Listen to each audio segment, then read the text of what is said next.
两条一样粗的空调排水管或洗衣机排水管，用什么方法接上去效果最好？大家看一下我的这种接水管方法，不仅美观耐用，关键是不漏水。所以今天的视频就跟大家分享一下这种波纹管的对接方法。大家好，欢迎来到美食采味。因为这种管口径大小一致，直接像这样对接呢是接不上去的。下面跟大家分享3种方法。首先跟大家分享第一种方法，因为是同样口径的，所以直接对接是接不上去的。我们把剪刀拿出来，在水管接头这里剪上一口，像这样的长度就好。接下来我们把另外一半需要对接的管子呢拿过来，就这样直接塞入有开口的管道里就行。那这里呢又会有一点小开口，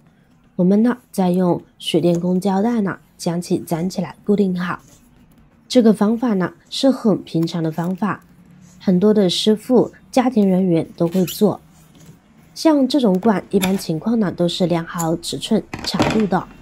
但有时候自己需要给空调移机或者给洗衣机移位，就需要这样接管，这样对接快速简单，但是不够牢固。所以呢我们再接下来看看方法2。很多朋友呢做这一步的时候会有一个错误的操作方式，大家呢会像这样把管子剪开后，这样用手使劲的给它按压，使它重叠在一起，然后呢再插到另外一根管子上，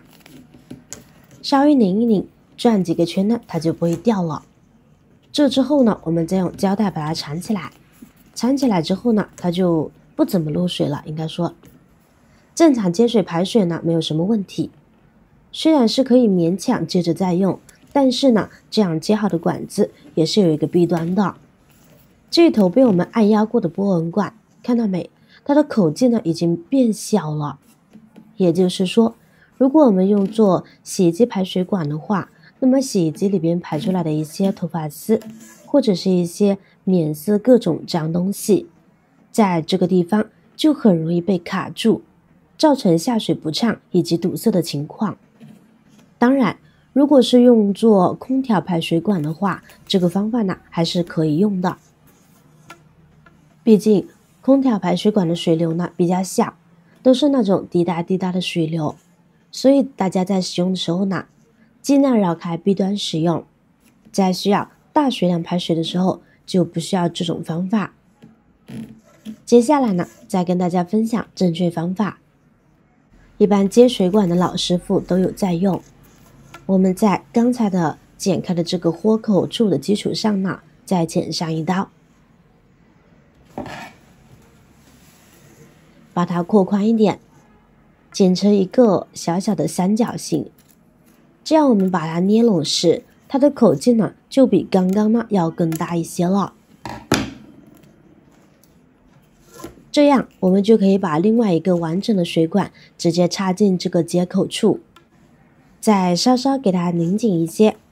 这样呢它的口径大小基本上就没有什么影响了。之后我们再用胶带呢把它缠紧实一些，就一点问题都没有了。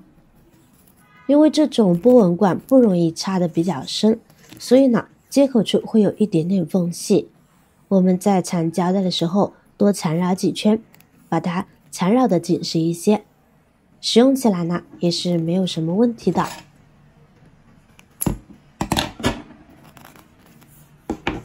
接好的水管还是比较牢固的，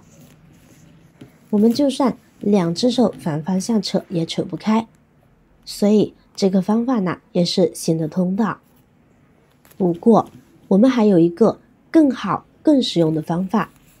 这可是一位老水电工师傅用了几十年的方法，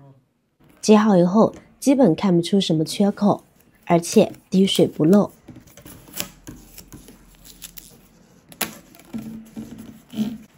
刚才剪开的口子，我们呢先给它剪掉不要，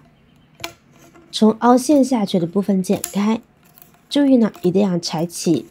如果不整齐的话，我们这样再用剪子修剪一下，这样呢会比较好操作，而且呢接出来也会比较好看。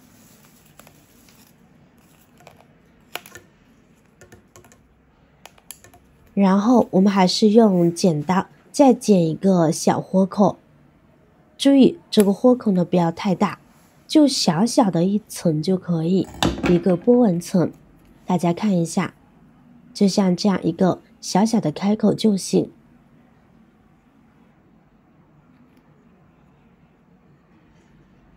注意两根管子对接的口径呢，都要剪裁的整齐一些。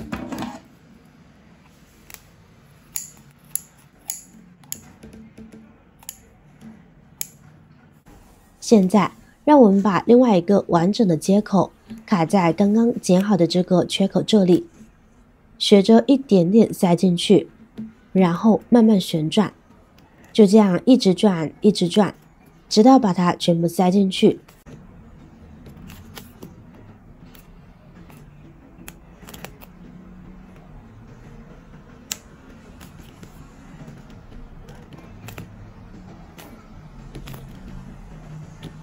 像这样呢就可以了。外观是不是看起来就接近完整了？特别平整。现在卡的还挺稳的，直接拉也不会掉的哦。而且呢没有什么缝隙，在后面排水的时候也不用担心水会从缝隙里边流出来哦。那为了它更加的稳固，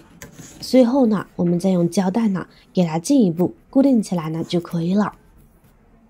这里分享的这个方法，我使用的都是这种平时家里常用的绝缘胶带。这种胶带相比较生料带呢，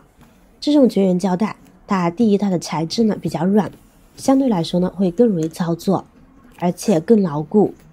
第二就是它的胶性呢也还不错，并且它里边呢还会有一点点的流性的胶，它的防水效果相对来说呢也会更好。而且呢我们可以看到裁好之后，水管的波纹状都表现出来了，这样我们在后面排水的时候一滴水都不会漏，而且还比较美观。那如果大家为了更美观一些，可以选择白色的胶带。用这个方法接出来的管子，不管你是做上水还是下水，不管多大的水流都冲不开，而且里边的直径呢也不受任何影响，也不会发生堵塞的情况。所以即使是用作下水管道，也不用担心它会被堵塞，可以说是接近于完美的一种接水管方法。这个方法可是一位从业多年的师傅的拿手活哦，据说现在从业的新手师傅都不会呢。像这种大小口径一样的波纹管，在生活当中我们经常会用到，比如我们家里空调的排水管、洗衣机的进水管，还有洗衣机的排水管，都是用的这种波纹管。因为它韧性好，可以任意塑形，所以特别好用。可这一优点恰恰也是它的缺点，因为它呈波纹状，很难连接。所以以后大家面对家里的这种波纹管需要衔接时，不要再去找师傅帮忙了，学会以上的方法就足够了。好了，今天的视频内容呢到这里就结束了。如果你那里有更好的建议，欢迎评论区留言，水星进行分享。同时也希望大家能够多多点赞转发，使更多的人能够关注到这些实时动态。语言方便，语句方便，期待和您再度相逢，一同探寻更多的社会真相。我是瑶瑶，那么我们下期再见。